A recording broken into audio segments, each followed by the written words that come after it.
కీర్తనల గ్రంథము 34వ కీర్తన మొదటి వచనం నుండి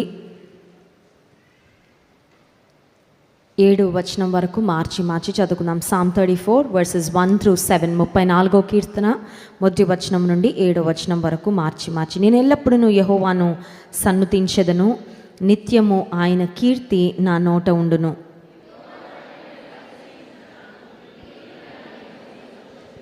నాతో కూడి యెహోవాను ఘనపరచుడి, మనం ఏకముగా కూడి ఆయన నామమును గొప్ప చేయుదము.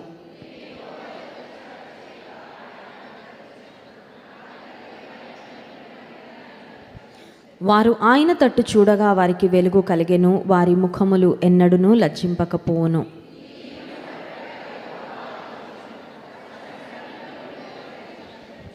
ఏడవ వచనం అందరం కలిసి చదువుకుందాం. యెహోవా యందు భయభక్తులు గల వారి చుట్టూ ఆయన దూత కావలి ఉండి వారిని రక్షించును. దావీదు జీవితంలో ఒక దురదృష్టకరమైన పరిస్థితిని, when he was going through a pathetic situation, చాలా దైనందిన పరిస్థితుల్లో దావీదు జీవితం ఉన్నప్పుడు దావీదు రచించిన ఈ కీర్తన ఎలా చెప్పగలరండి అంటే, ఈ కీర్తన పైన మాటలు ఉన్నాయి చూడండి మీరు, చిన్న అక్షరాలతో. దావీదు అబీమెలెకు ఎదుట వెర్రివాని వలె ప్రవర్తించు, అతని చేత తోలివేయబడిన తరువాత రచించిన కీర్తన. ఒక వెర్రివాని వలె దావీదు ప్రవర్తించడంట.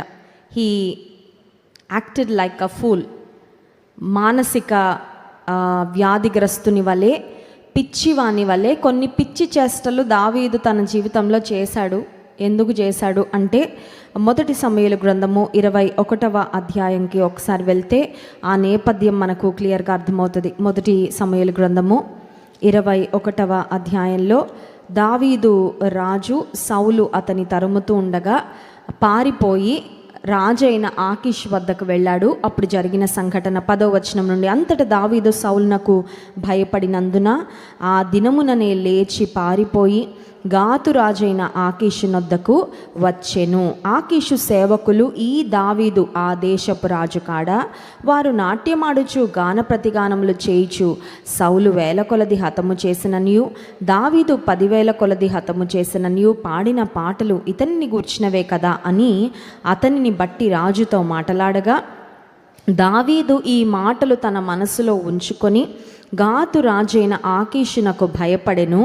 ఆ తర్వాత చూడండి, కాబట్టి దావీదు వారి ఎదుట తన చర్య మార్చుకొని వెర్రివాని వలె నటించుచు ద్వారపు తలుపుల మీద గీతలు గీయచు ఉమ్మి తన గడ్డం మీదకి కారనిచుచు ఉండెను. వారు అతన్ని పట్టుకొని పోగా అతడు పిచ్చి చేష్టలు చేయుచు వచ్చెను. కావున ఆకీషు రాజు, మీరు చూచిత్రి కదా, వానికి పిచ్చి పట్టినది, నా యొద్దకు వీని ఎందుకు తీసుకొని వచ్చితిరి? పిచ్చి చేష్టలు చేయు వారితో నాకేమి పని? నా సన్నిధిని పిచ్చి చేష్టలు చేయుటకు వీని తీసుకొని వచ్చితిరేమి? వీడు నా నగరిలోనికి రాతగున అని తన సేవకులతో. 22వ అధ్యాయం మొదటి వచనం. దావీదు అక్కడ నుండి బయలుదేరి అదుల్లాము గుహలోనికి ఆకీషు రాజు వద్దకు వెళ్ళాడు. ఆకీషు రాజు వద్ద ఉన్న సేవకులు దావీదును గుర్తుపట్టారు. ఈ దావీదు మామూలు వ్యక్తి కాదయ్యా, రాజా, వీరుడు, శూరుడు, సౌలు రాజుకు 1000 కొలది, దావీదుకు 10,000 కొలదని కొనియాడబడిన గొప్ప యుద్ధవీరుడితను అని దావీదును గురించి చెప్తూ ఉండగా దావీదుకు అర్థమైంది, ఈ ఆకీషు రాజు చేతిలో నేను దొరికాను. ఇప్పుడు సౌలు నుండి తప్పించుకొని పారిపోతున్నాను, కానీ ఈ ఆకీషు రాజు నా ప్రాణాన్ని తీసేస్తాడని మరి దావీదు భయపడి పిచ్చి చేష్టలు చేసిన తర్వాత అప్పుడు ఆకీష్ అనుకున్నాడు ఇతనికి పిచ్చి పట్టింది అని అతన్ని వదిలేశాడు. వదిలేసిన తరువాత రాజైన దావీదు తన ప్రాణాన్ని కాపాడుకోవడానికి అదుల్లాము అనే గుహలో దాగుకున్న సందర్భం. అంటే ఒక మాటలో చెప్పాలంటే, ఒక భయంకరమైన ప్రాణాపాయ స్థితిని తప్పించుకొని, శత్రువు చేతి నుండి తప్పించుకొని తన్ను తాను కాపాడుకోవడానికి అదుల్లాము అనే గుహలో దాగి ఉన్న సందర్భంలో రచిస్తున్న కీర్తన. దావీదు పిచ్చివాని వలె ప్రవర్తించాడు. This was the only incident in David's life where he acted like a pool. ఒక మానసిక వ్యాధిగ్రస్తుని వలె దావీదు తన జీవితంలో నటించాల్సిన లేదంటే ప్రవర్తించిన ఒకే ఒక్క సందర్భము ఇప్పుడు మనం చదువుకున్న సందర్భం. ఒక్కసారి ఆలోచన చేస్తే దావీదు చాలా జ్ఞానం కలిగిన వ్యక్తి, దావీదు దేవుని ప్రేమించే వ్యక్తి. దేవుడు అతనికి ఎన్నో విజయాలను అనుగ్రహించాడు. దేవుడు దేవుడు దావీదును హెచ్చించాడు. చాలా ఉన్నత స్థితిని ఆత్మీయంగా, అలాగే మరి రాజుగా ఆల్రెడీ అభిషేకించబడిన వ్యక్తిగా దావీదు ఉన్నాడు. కానీ తన జీవితంలో ఇతరులు చూసి ఈ పిచ్చివాడిని నా దగ్గరికి ఎందుకు తీసుకొని వచ్చారు అని రాజు చెప్పేటట్లుగా ప్రవర్తించాల్సి వచ్చిందంటే అది నిజంగా ఒక అవమానకరమైన స్థితి. అంటే తను అలా ప్రవర్తించాడు, ఎందుకంటే ప్రాణాన్ని దక్కించుకోవాలని, కాపాడుకోవాలని అలా ప్రవర్తించాడు. కానీ it was a time, it was a phase in his life where he was going through shame. నిజానికి చాలా మరి సిగ్గుకరంగా, అవమానకరంగా దావీదు ప్రవర్తించిన సందర్భము. ఆ ఎదుట ఉన్నది ఆకీషు రాజు కూడా ఈ పిచ్చివాని ఎందుకు నా దగ్గరికి తీసుకొని వచ్చారని చెప్పి దావీదును తిరస్కరించి పంపించేసిన సందర్భం. అయితే when David went through humiliation, తన్ను తానే మరి కించపరుచుకునేలా ప్రవర్తించిన ఒక దీన స్థితిలో ఉన్న దావీదు తన ప్రాణాన్ని ఒక ప్రక్కేమో సౌలు తరుముతా ఉన్నాడు, మరొక ప్రక్క ఆకీషుకు దొరికేసాను అనుకున్నాడు, అక్కడి నుంచి కూడా తప్పించుకున్నాడు. ఇటువంటి భయానకమైన పరిస్థితుల్లో ఈ కీర్తన రాస్తూ ఈ ఓపెనింగ్ వర్డ్స్ ఎలా ఉన్నాయో ఒకసారి చూడండి. మనం శత్రువుల చేతి నుండి తప్పించుకొని ఒకవేళ ఎక్కడైనా ఆశ్రయం దొరికి దాక్కున్న తర్వాత మన మాటలు, మన పరిస్థితులు వేరేలా ఉంటాయి. కానీ దావీదు ఏ మాటతో మొదలు పెడుతున్నాడంటే 34వ అధ్యాయం 1వ వచనం, నేను ఎల్లప్పుడూ యెహోవాను సన్నుతించెదను, నిత్యము ఆయన కీర్తి నా నోట నుండును. స్తోత్రం చెప్దాం, హల్లెలూయా. అసలు నిజంగా దావీదు ఎదుర్కొన్న పరిస్థితికి, దావీదు ఏ మరి పరిస్థితుల గుండా వెళ్తున్నాడో వాటికి ఆయన పలుకుతున్న మాటలకి నిజంగా పొంతం లేదు అనిపిస్తుంది. నేను ఎల్లప్పుడూ యెహోవాను సన్నుతించెదను అని ఎప్పుడు అంటామండి? ఏదో సంతోషం వచ్చినప్పుడు, విజయం వచ్చినప్పుడు, జీవితంలో ఏదో సాధించినప్పుడు అప్పుడు అంటాం, ఇప్పుడే కాదు నేను ఎప్పుడు దేవుని స్తుతిస్తా అంటాం కదా. దావీదు పలుకుతున్న మాటలలో ఉన్న అంతరార్థాన్ని ఒక్కసారి గ్రహిద్దాం. నేను ఎల్లప్పుడూ యెహోవాను సన్నుతించెదను, I will praise the Lord at all times. స్తుతి, ఆరాధన, దేవుని ఘనపరిచే అనుభవము అది ఫస్ట్ హృదయంలో స్టార్ట్ అవ్వాలి కదండి. It should start from here, from within. ఆ హృదయంలో ఉన్న భావన. ఇప్పుడు దావీదు అంటున్నాడు, నేను కేవలం నా హృదయంలో దేవుని స్తుతించే అనుభవంతో నేను ఆగిపోవాలనుకోను, కానీ నిత్యము ఆయన కీర్తి నా నోట. I will also express the praise, the worship and the gratitude I have towards Almighty God in my words. ఇది చాలా ముఖ్యము. హృదయంలో ఆరాధన భావం ఉండడం మంచిదే, ఇక్కడే ప్రారంభం అవ్వాలి, కానీ అక్కడ ఆగిపోవడానికి వీలు లేదు. హృదయంలో ప్రారంభమైన స్తుతి, హృదయంలో ప్రారంభమైన కృతజ్ఞత, హృదయంలో ప్రారంభమైన దేవుని గణపరచాలి అనే అనుభవము, అనుభూతి అది నోటి వరకు ఖచ్చితంగా రావాలి. మన నోరు తెరిచి, మన పెదాలు తెరిచి దేవుని స్తుతించాలి. దావీదు అంటున్నాడు, నిత్యము ఆయన కీర్తి నా నోట నుండును. ఈ మాటలు ఎందుకు దావీదు పలికాడో ఇదంతా మనం ఒకసారి ధ్యానం చేసిన తర్వాత మనకు అర్థమవుతుంది. నేను మళ్ళీ ఆ భాగానికి వస్తాను. 2వ వచనం చూడండి, యెహోవాను బట్టి నేను. దావీదును రాజు అన్నాడు, ఆకీషు రాజు పిచ్చివాన్ని ఎందుకు తీసుకొచ్చారు నా దగ్గరికి? నిజానికి దావీదు అతిశయించడానికి ఒక్క కారణం కూడా లేదండి at that point in his life. భవిష్యత్తులో రాజైన దావీదు సౌలు చనిపోయిన తర్వాత సింహాసనం ఎక్కుతాడు, ఘనత వస్తుంది. అండ్ పాస్ట్లో ఘనత పొందాడు, ఎందుకంటే గొల్యాతుని చంపిన తర్వాత ఇశ్రాయేలీలందరూ కూడా ఆయనను పొగిడారు, కొనియాడారు. ఏమనంటే సౌలు రాజుకు 1000 కొలది, దావీదుకు 10,000 కొలది జయాలని దావీదును కొనియాడారు. So in his past he had victory, he had honour. గతంలో ఘనతను పొందుకున్న దావీదు భవిష్యత్తులో దేవుడు ఎంతో ఘనతను ఆయన కొరకు దాచిపెట్టాడు. కానీ ప్రజెంట్ ఏంటి, అతని ప్రస్తుత స్థితి ఏంటంటే అవమానకరంగా ప్రవర్తించాల్సి వచ్చింది. అక్కడున్న వారందరూ కూడా చూసి చీ అనుకొని ఉంటారు, ఎందుకంటే అతను ప్రవర్తించిన విధానం అలా ఉంది. బట్ ఇప్పుడు దావీదు అంటున్నాడు, నన్ను నేను చూసుకొని నేను అతిశయించాలనుకోవడం లేదు, కానీ ఇంత దీనస్థితిలో కూడా, ఇంత భయంకరమైన స్థితిలో కూడా, ఇంత దుర్భరమైన స్థితిలో కూడా, ఇంత నిస్సహాయమైన స్థితిలో కూడా దావీదు అంటున్నాడు, యెహోవాను బట్టి నేను అతిశయించుచున్నాను. స్తోత్రం చెప్దాం, హల్లెలూయా. నేను అతిశయించడానికి ఎప్పుడో ఒక కారణం ఉంటుందండి. There will be one reason to boast of at any instant in our life, that is about God. అందుకే పౌలు భక్తుడు అంటారు, గలతీ పత్రిక 6వ అధ్యాయం 14వ వచనంలో ఆ మాట ఒక్కసారి చదువుకుందాం చూడండి. గలతీ పత్రిక 6వ అధ్యాయము 14వ వచనం,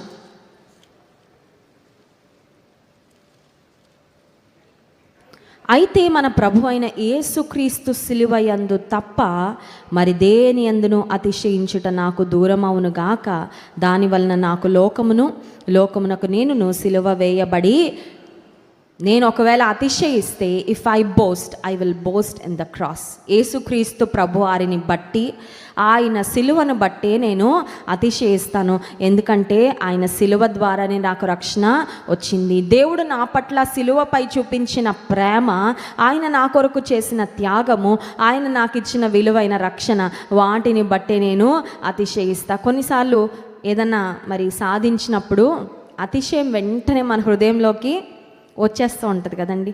వెంటనే లుక్స్ మారిపోతూ ఉంటాయి, వెంటనే మన నడిచే విధానం మారిపోతూ ఉంటుంది, వెంటనే ఎదుటివారిని మనం ట్రీట్ చేసే విధానం కొన్నిసార్లు మారిపోతూ ఉంటుంది. కానీ దేవుని బిడ్డలంగా మనం జ్ఞాపకం పెట్టుకోవాల్సింది, ఏ స్థితిలో ఉన్నా మన స్థితిని బట్టి కాదు కానీ మనం అతిశయించాల్సింది, అతిశయించేవాడు ప్రభువును బట్టే అతిశయించాలి. దైవజనుడైన పౌలు భక్తుడు అంటున్నారు, సిలువ యందు తప్ప మరి దేని యందును అతిశయించుట నాకు దూరమవును గాక. మరి ఒకసారి 34వ కీర్తనకు వద్దాం. చాలా దీన పరిస్థితిలో ఉన్న దావీదు దైవజనుడు పలుకుతున్న మాటలు, నేను యెహోవాను బట్టి అతిశయించిన. 2వ వచనం, దీనులు దానిని విని సంతోషించెదరు. ఇప్పుడు 3వ వచనం దగ్గరికి వెళ్దాం చూడండి. నాతో కూడి యెహోవాను, దావీదు పారిపోయిన తర్వాత సౌలు రాజు వద్ద నుండి దావీదును ప్రేమించేవారు, దావీదును ఆశ్రయించేవారు చాలామంది ఆయన చుట్టూ చేరారండి. David had people around him. ఆయన మీద ఆధారపడేవారు ఉండొచ్చు, అతనితో ఉండడానికి ఇష్టపడిన వారు ఉండొచ్చు. చాలామంది వారి ఇల్లు వదిలిపెట్టేసి దావీదు వెళ్ళిపోయారు, దావీదును సౌలు తరుముతున్నాడు అనగానే దావీదుతో పాటు వెళ్ళిన వారు కూడా కొంతమంది ఉన్నారు. ఇప్పుడు దావీదు అంటున్నాడు, నేను ఎల్లప్పుడూ యెహోవాను సన్నుతించెదను, నిత్యము ఆయన కీర్తి నా నోట ఉండును, నేను స్తుతిస్తాను మీరందరూ చూడండి అనట్లేదు, నేను పాట పాడతాను మీరందరూ నా పర్ఫార్మెన్స్ చూడండి అనట్లేదు. కానీ దావీదు అంటున్నాడు, నాతో కూడి యెహోవాను ఘనపరచుడి. నిజంగా దేవునిలో ఎదిగేవారు, దేవుని ప్రేమించేవారు ఈ పని చేస్తారు. ఏంటి ఆ పని అంటే, మనం దేవుని గణపరుస్తాం, మనతో ఉన్నవారు కూడా దేవుని గణపరిచేలా వారిని ప్రోత్సహించడం. స్తోత్రం చెప్దాం. హల్లెలూయా. మీకు తెలుసా, కొంతమంది దుర్మార్గులు, దుష్టులు చేసే పని ఏంటంటే, వారిలో కొన్ని విరోధ భావాలు ఉంటాయండి. అది దేశం మీద అయినా కావచ్చు, లేదంటే కొన్ని మతాల మీద కావచ్చు. మత ఛాందసవాదులు కొంతమంది ఉంటారు, వారు కొన్ని మతాలను ద్వేషిస్తూ ఉంటారు. ఎట్లా ద్వేషిస్తారంటే, వారిలో ఉన్న విషమంతా కక్కి ఇంకా కొంతమంది న్యూట్రల్గా ఉన్న వారిని కూడా, వారిలో ఉన్న ద్వేషం ఇతరులు కూడా నూరిపోసి, మీరు కూడా వారిని తిట్టండి, మీరు కూడా వారిని కొట్టండి, మీరు కూడా వారిని ఇలా చేయండి అలా చేయండి అని వారిలో ఉన్న దుర్బుద్ధిని, వారిలో ఉన్న చెడ్డ అనుభవాలను, తలంపులను ఇతరులకు కూడా నూరిపోస్తూ ఉంటారు. మరి కొంతమందిలో దుష్ట లక్షణం ఉంటుంది. అదేంటంటే, ఇఫ్ దే హేట్ సమ్వన్, వారికి ఎవరైనా నచ్చలేదు అనుకోండి, అందరికీ అందరు నచ్చాలని లేదు కదా, అందరికీ అందరూ నచ్చాలని కూడా ఏమీ లేదు. కానీ దేవుడు మనల్ని ప్రేమించేవారిని కొంతమందిని మన కోసం పెడతారు, వారిని బట్టి దేవుని స్తుతించాలి.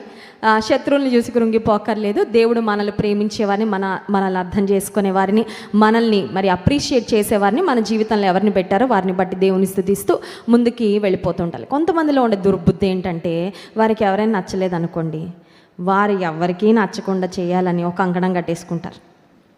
అర్థమైందండి? అంటే వారిని ఎవరైనా కొంచెం ప్రేమిస్తా, వారిని ఎవరైనా వారిని ఇంకెవరూ పలకరించకూడదు, ఇంకా వారి జోలికి వాళ్ళు ఏకాక అయిపోవాలి, వాళ్ళు కృంగి కృషించిపోవాలి, వాళ్ళు అలా అయిపోవాలి. ఇలా పగపట్టేసి వారు ఎవరిని ద్వేషిస్తారో వారిని అందరూ ద్వేషించాలని ఒక కంకణం కట్టుకొని ఇక అదే పని అన్నమాట. వారి గురించి అందరికీ చెప్పడం, అదేదో వారికి ఎవరో జాబ్ ఇచ్చినట్టు, శాలరీ ఇస్తున్నట్లు ప్రవర్తిస్తాం. ఒక మాట చెప్పమంటారా, it's not your job, it's not your responsibility. ఎవరో గురించి, ఎవరిలో ఉన్న చెడ్డు గురించి డప్పేసే ఉద్యోగం, పని మనకు దేవుడు ఇవ్వలేదండి. That is not our job. వాళ్ళు నువ్వు ఒకరిని ద్వేషించి ఒకవేళ నీకు వారు కీడు చేసి ఉండొచ్చేమో, వారు నువ్వు ఏకాకిం చేస్తున్నావు అంటే రేపు పొద్దున్న నువ్వు వారికి ఏం చేసావు నీకు అదే జరుగుతుంది. ఎందుకంటే నువ్వు ఏ విత్తనాన్ని విత్తుతావో అదే పంటకు వస్తావు. ఒకవేళ ఎవరైనా చెడ్డవారు, నిజంగా నష్టాన్ని కలిగించేవారు ఉంటే వారి గురించి ఒక మాట హెచ్చరించడంలో తప్పు లేదండి. పలానా వారు మోసం చేస్తారండి, పలానా వారు అలా కొంచెం మీరు జాగ్రత్త పడండి అని చెప్పడం తప్పులేదు. కానీ ఉన్నవి లేనివన్నీ సృష్టించి కల్పించి ఎదుటి వారిని మరి వారికి ఉన్న మంచి పేరును వారికి ఉన్న రెప్యుటేషన్ను డ్యామేజ్ చేయాలని కొంతమంది ప్రయత్నం చేస్తూ ఉంటారు. కానీ దేవుని బిడ్డల యొక్క లక్షణం ఏంటంటే, నేను దేవుని స్తుతిస్తాను, నేను దేవుని ఘనపరుస్తాను, నాతో ఉన్నవారు కూడా దేవుని ఘనపరిచేలా నేను ప్రోత్సహిస్తాను. స్తోత్రం చెప్దాం. హల్లెలూయా. When was David doing that at his lowest point? ఒక మాటలో చెప్పాలంటే తన జీవితంలో చాలా ఫ్యామిలీ నుంచి దూరంగా ఉన్నాడండి. తనకు అనుకూలమైన పరిస్థితుల నుండి దూరంగా ఉన్నాడు. He was going through very adverse circumstances in his life. Yet చాలా భయంకరమైన పరిస్థితుల గుండా తను వెళ్తున్నప్పటికీ అంటున్నాడు, నాతో కూడి యెహోవాను. ఇప్పుడు ఎవరికైనా ఛాన్స్ ఇస్తున్నాడా? దేవుడు నీకు తోడుగా ఉంటే దావీదు నీకు ఈ స్థితి ఎందుకు వచ్చిందని చెప్పే ఛాన్స్ ఇస్తున్నాడండి.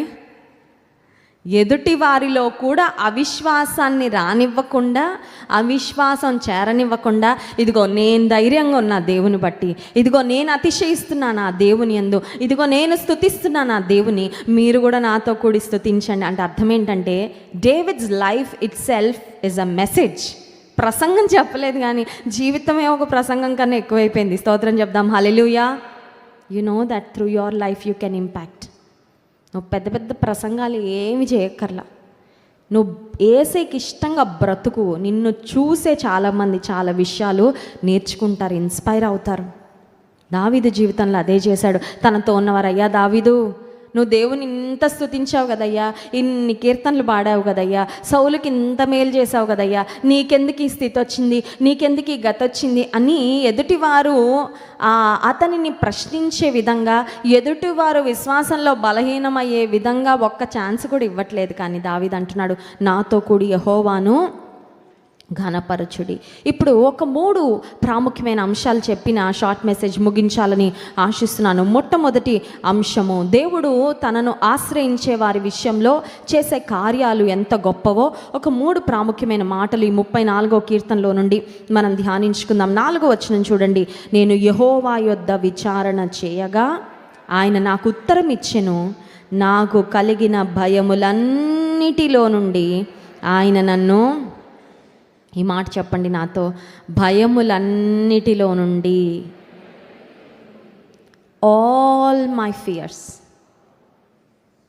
మనకి ఫియర్స్ ఉంటాయి కదా, బల్లి, బొద్దింక, చీకటి, ఆ భయాల గురించి చెప్పట్లే, అవి కూడా ఓకే, అవి కూడా యాడ్ చేయొచ్చు.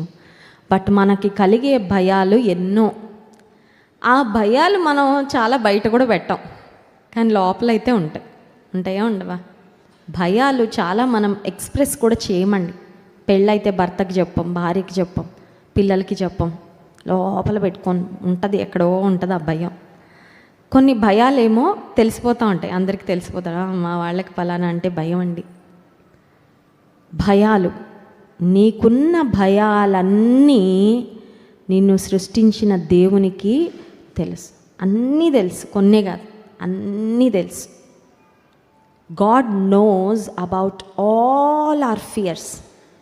నీ ఆరోగ్య విషయంలో నువ్వు ఎదుర్కొనే భయాలు, నీ భవిష్యత్తు విషయంలో నువ్వు ఎదుర్కొనే భయాలు. కొంతమంది మనుషులంటే మనకు భయం ఉంటుంది, వాళ్ళు మనకి ఏ డ్యామేజ్ చేస్తారో అని.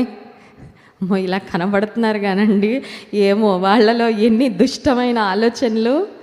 కొంతమంది ఉంటారు పొటెన్షియల్ క్యాండిడేట్స్ కదా, వాళ్ళు మంచిగా కనబడతారు కానీ మనకో మన కుటుంబానికో నష్టాన్ని కలుగచేస్తారేమో. ఎందుకంటే మన భవిష్యత్తు తెలియదు కదా. We fear a lot of things, we fear people, we fear circumstances. అని దేవునికి మన భయాలన్నీ తెలుసు. ఇప్పుడు దావీదు భక్తుడు ఏమంటున్నాడంటే, అదుల్లాము గుహలో దాగుకొని ఉన్నాడు, కానీ దావీదు అంటున్నాడు, నా దాగుచోటు నువ్వయ్యా. ఈ గుహలో, this cave is physically protecting me from my enemies. నా శత్రువైన సౌలుకు కనబడకుండా ఈ గుహలో నేనేదో తల దాక్కున్నాను కానీ నేను నిజంగా దాగుంది ఎవరిలో అంటే నీలో. స్తోత్రం చెప్దాం. హల్లెలూయా. అందుకే దావీదు ఒక కీర్తనలో అంటాడు కదా, నా దాగుచోటు నీవే, శ్రమలో నుండి నీవు నన్ను తప్పించదవు, విమోచన గానములతో నీవు నన్ను ఆవరించదవు. You are my hiding place, you are my refuge, you will surround me with songs of deliverance అనే మాట ఉంటుందండి. దావీదు దాక్కొని ఉన్నాడు. దాగి ఉన్న సమయంలో ఎన్నో భయాలున్నాయి.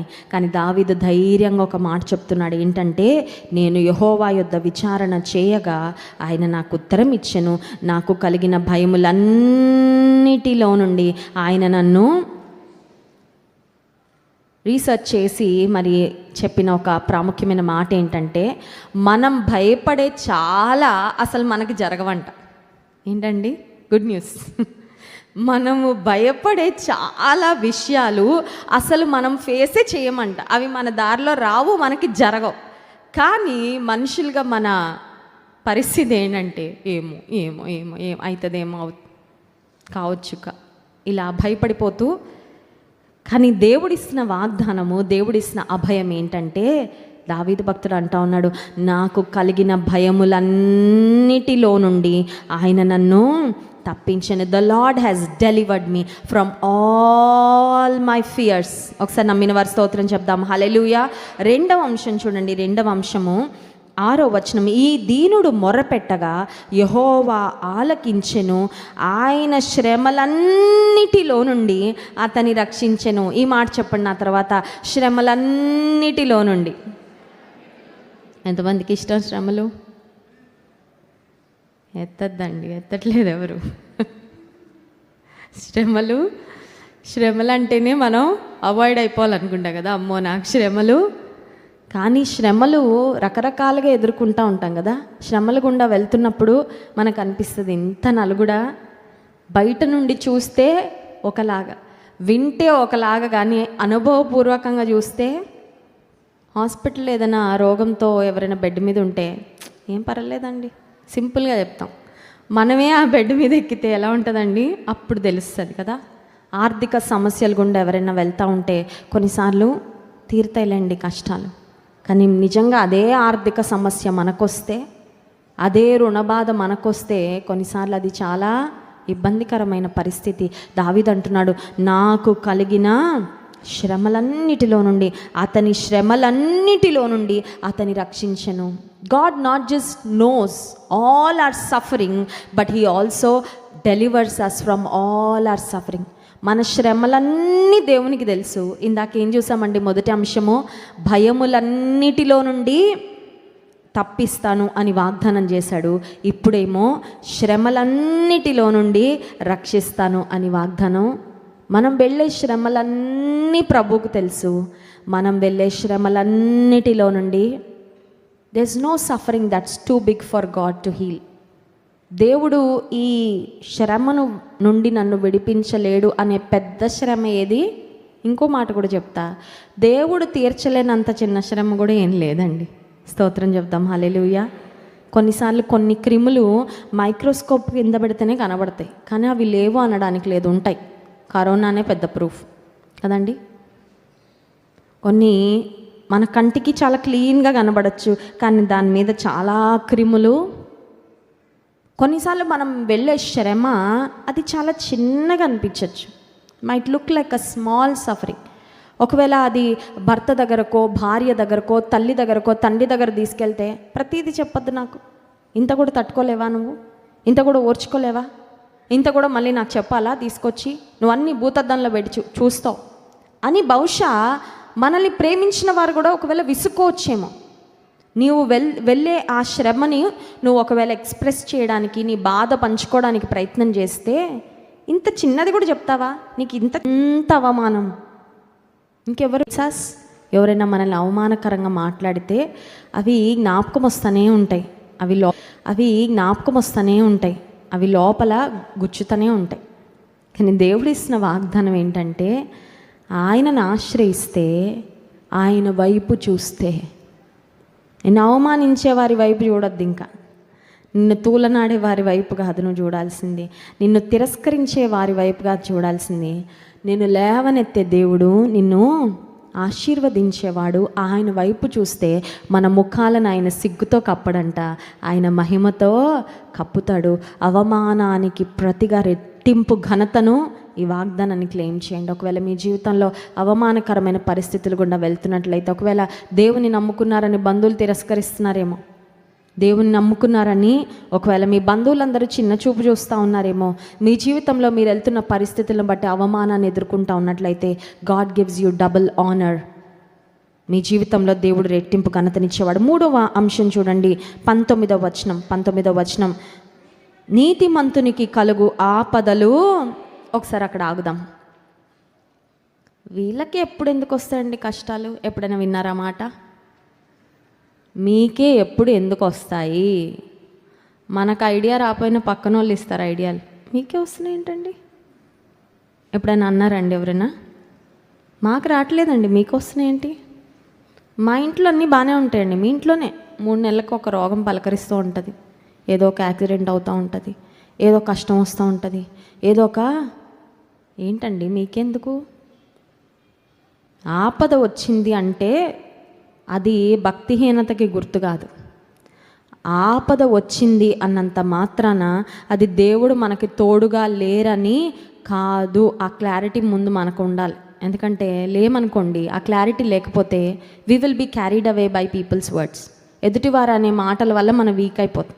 అబ్బో కాబోలు నిజమేనేమో అనుకుంటాం. నీతిమంతునికి, దానికి ఆధారం ఇదే వచనమండి, నీతిమంతునికి కలుగు ఆపదలు. The righteous will have many troubles. నీతిమంతులకు వస్తాయి, అనీతిమంతులకు కూడా వస్తాయి. నీతిమంతులకి కూడా వస్తాయి. వాక్యమే చెప్తుంది ఆ మాట, నా మాట కాదు ఇది. అయితే వాటి అన్నిటిలో నుండి యెహోవా వానిని, స్తోత్రం చెప్దాం, హల్లెలూయా. అన్నిటిలో నుండి, కొన్నిటిలో నుండి కాదు, హల్లెలూయా.